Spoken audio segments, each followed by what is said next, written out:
好啦，歡迎大家又嚟到花花嘅 YouTube channel 啊！今日就同大家睇睇第9周聯賽啊，對手就係賽前排第4位嘅龍城康體啊。屬於前4嘅對碰啦，所以就雙方都比較謹慎啦。但係其實花花喺整場比賽裏邊都出主動，亦都喺個控球上佔有比較多嘅優勢啊。即管睇睇呢場波嘅精華片段啦。喺前場上面呢，其實花花都幾努力嘅，但係都受制於龍城康體嘅密集防守啊。偶爾會搏到一啲罰球啦，好似呢次咁啊，只見係俾對手踢跌啦。黎耀昌放喺遠處，好可惜就劉學銘就喺遠處度離遲半步啊，錯失咗個攻門嘅機會。再睇睇另一個攻勢啦，喺右手邊啊，做咗幾下嘅配合之後呢，終於落到底線傳出嚟，可惜連拿度又係接應唔到啊！助攻嘅又係殺到上嚟嘅劉學銘嘅。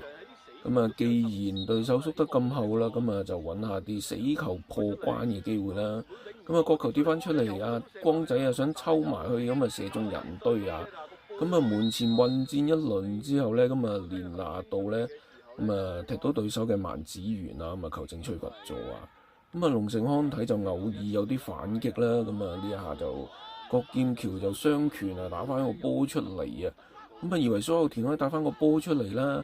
俾對手再一次傳中啊，好彩就經驗老道嘅喬大哥就一出嚟就冇收咗個波啊，再睇睇花花嘅進攻啊，黎耀昌就引入中間吊過遠處想俾蘇有田嘅，可惜就又俾對手嘅門將啊邢益津啊出嚟接咗個波啊。其實成場波裏邊呢，其實花花都真係佔咗我諗70%以上嘅進攻機會啊！又睇睇呢一下，沈宇偉去到禁區邊啊，可惜射嘅時候呢，有少少跣腳啊！最終上半場就打成平手啊！雙方就互無紀錄。一去到下半場呢，花花就即刻改變策略啦，換入咗毛家樂同埋陸柏希啊，希望一個中場嘅控制啦，同埋一個逆風嘅突破能力有增強啊。先下半場冇耐咧，見到黎耀昌將個波抽咗入網啊，可惜就球證就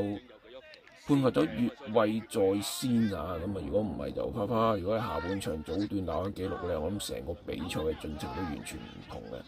黎耀昌及後仲有一次機會，可惜半單刀嘅情況下，右腳一彈呢，又係越眉而去啊！今日就幾位花花嘅前線球員嘅腳風都唔算好順啊！又睇下龍城康體嘅反撲啊，佢哋嘅即係叫做前線人物啦，鍾志傑啊，一個禁區邊拉腳埋去，稍稍高出啊，亦都俾翻個手指公自己啲隊友啊！但係其實花花都繼續有攻勢啊，史建威漏到過嚟嘅黑仔黃景華，再送前俾阿嘉樂啊，亦都好擅長啦，速度壓過對手傳中啊，但係就未有自己球員衝到入嚟嘅時候，亦都俾龍城康體嘅球員解圍到啊。龍城康體下半場呢，就嘗試做多啲嘅進攻威脅啊，但係我哋喬大哥一出嚟又擒到個波啊，仲博到對手阻住個龍門開生波啊，仲攞埋個黃牌啊。又有死球機會咯喎，黎耀昌開出嚟，諗住孖字一撞埋就有啦，可惜呢，竟然仲未抵彈翻個波出嚟啊，孖字都好可惜啊，真係差之毫厘就好之千里，又再望望啊，連拿到另一個角球仲更加危險啊，無人看管，正壓頂個彈地波又頂中。邢益津企嗰個位啊，真係連拿度都無話可説啊！再睇翻個慢鏡，連拿度冚到應一應㗎啦，邢益津都係企喺個百界線度嘅啫，又救翻個波出嚟啊！後段都花花都換咗好多球員入嚟啊，嘗試多啲高空轟炸，呢一球攻埋中間呢。學銘同埋邢益津同步到但係球證就話邢益津應該掂個波線所以吹罰咗劉學銘嘅。咁啊又睇下陸柏，咁啊喺中場點樣做啦，咁啊又俾個連亞道一路分過嚟，又係劉學明啊，咁啊好多次都殺到上前場啊，咁啊底線傳中，咁啊本身就漏咗落嚟，連亞道想一個假身再射嘅時候又閃到對手。咁啊，去到後段啊，亦都換入埋文明理同埋領隊嘅趙俊傑啊，再加強個高空嘅控制力啊。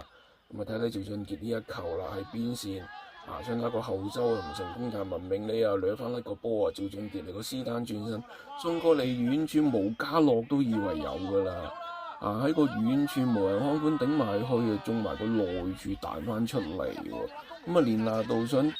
衝門啊，咪又同對手撞埋一齊啊！咁啊，真係今日花花就真係唔係幾夠運啊！再睇翻個慢鏡，去到尾處加落一頂啊，對手嘅應益津都投降㗎啦！咁可惜嘅仲有條門柱救翻龍城康泰一命啊！咁啊，去到都差唔多中後段㗎啦，又跌咗落嚟，趙俊傑一射，咁啊又撻咗去咗柱邊出界啊！咁啊，真係花花今日嘅攻勢其實真係好多㗎啦，又有一次死球。咁啊，但係可惜咧，邢益津出嚟接咗個波之後咧，球證都吹長雞延長。最終呢場前四嘅大戰呢，雙方打成0-0平手啊。